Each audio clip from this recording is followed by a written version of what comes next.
posters on the wall. A Formula One career that's been fantastic with a few fantastic teams. All of those victories, and then switching into endurance racing at two different points of your career. Can you talk about some of the high points in F1 before we move on to endurance?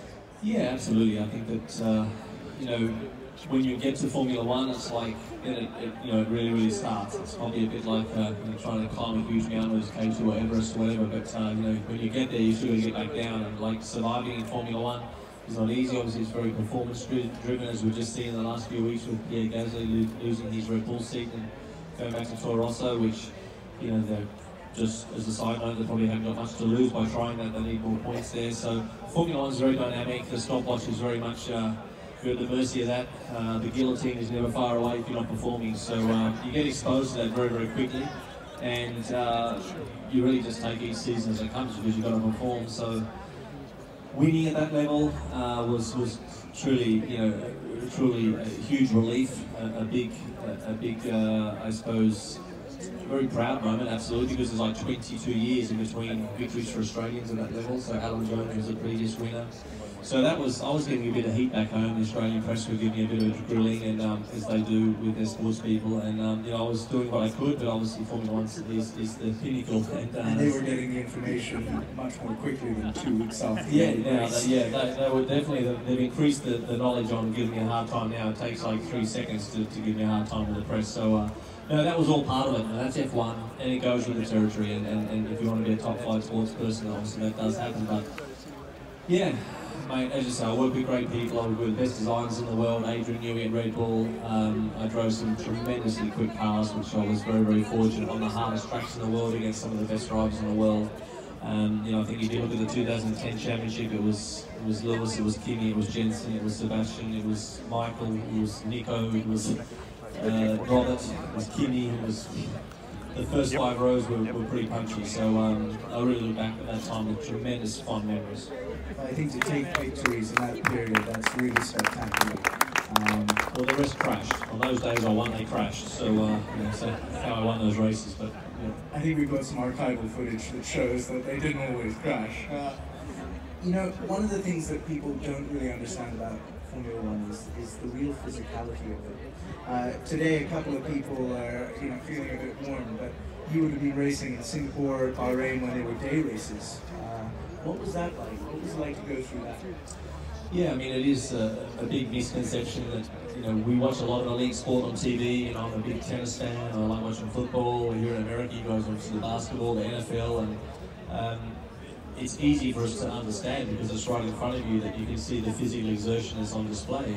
But within car racing, it's very difficult to see what's going on in the car because of course we have the helmets on, we've got the suits on, and it doesn't really look like a racing driver moves at all because it's just really, you know, your hands that really are moving around on the camera, but you know, the load that's on the body is absolutely tremendously high. So with G-forces, high G-forces comes, and it comes at an elevated heart rate. And with obviously a high heart rate, it comes, you know, obviously your core body temperature goes up, you start to sweat more.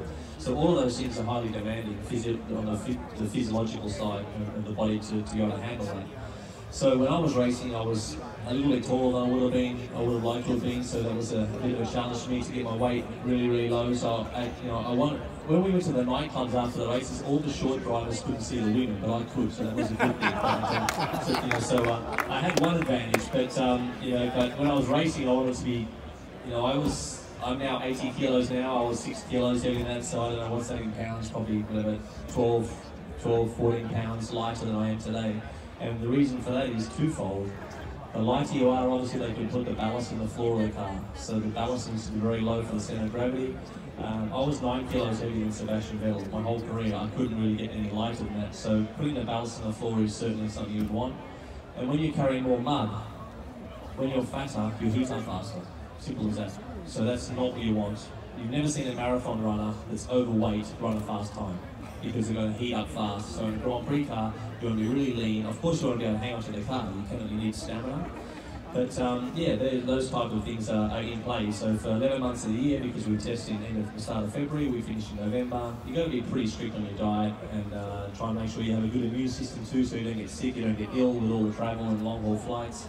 And a bit of a segue into your previous question there, Philip. I think that, you know, endurance racing was much easier on the body. So sports car racing is a lot easier because the G-forces are much lower, because the car weight is higher. Whenever you've got the car weight low and the horsepower is high, G-forces are high.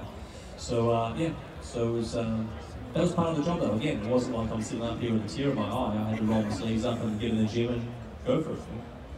That's pretty fantastic. I mean, one interesting point that Mark was telling me earlier is that he would lose up to 2 kilos in some of the hotter races just from getting in the car and getting out of the car at the end of the race. Yeah, there was one race in Bahrain actually, which was 43 degrees, which in your currency, what's that? Darian, what is that, mate? What's that? 100, 105, 110.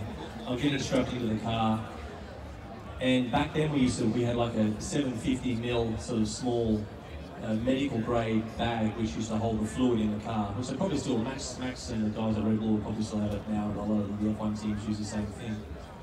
And we used to try and get that as cold as possible before we put it in the car. But you didn't want to freeze it because you couldn't really test the drink system was going to work. So the last thing you wanted, the drink system wasn't working. So we got it as slushy as possible, get it cold as possible, put it in. And there's a rule on the grid, you cannot add extra, you can't put fluids in the car on the grid. It's all got to be done before the car goes, and that includes driver fluids. So to put in, it's all got to go in before we take the car to the grid. So I'm getting in my car, Leroy, my mechanic, strapping me in, one of the best guys in the business. Again, with seatbelts, so we can't strap ourselves in, you know, so a lot of people might not be aware of that. When you see the driver's getting strapped in, that's what we can't see. We've got a helmet on, all, you know, because the seatbelts are in some pretty racy places down there, so you've got to be quite delicate. The custom-made belts, obviously, are super tight, get strapped in, takes a while. This is like one of the hottest races I've done in my life. We're about to go for 2 hours and I test the drink bottle and it's like, it's not working. And I'm looking at Leroy going, hey, it's not working. And his like face is white. Like, because he knows after the race, I'm going to absolutely give him an absolute tear down. And so I'm sort of like loosening the belts off. I'm trying to say, what's the problem? While we're trying to stay cool with each other, literally cool. And then he could see there was an issue, but he just come forward and said, mate, I'm sorry, good luck. So we did the whole race. So basically the tube was pretty much stuck behind, like pinched on the seat. So, and that was another lesson again. With these things, you make sure that doesn't happen. So that was a long, tough race. I think my tongue was welded to the top of my mouth. And there's actually footage of Fernando Alonso in that race, a photo of Fernando coming off the scales in that race, and Fernando looked absolutely smoked. So we do earn our money every now and again.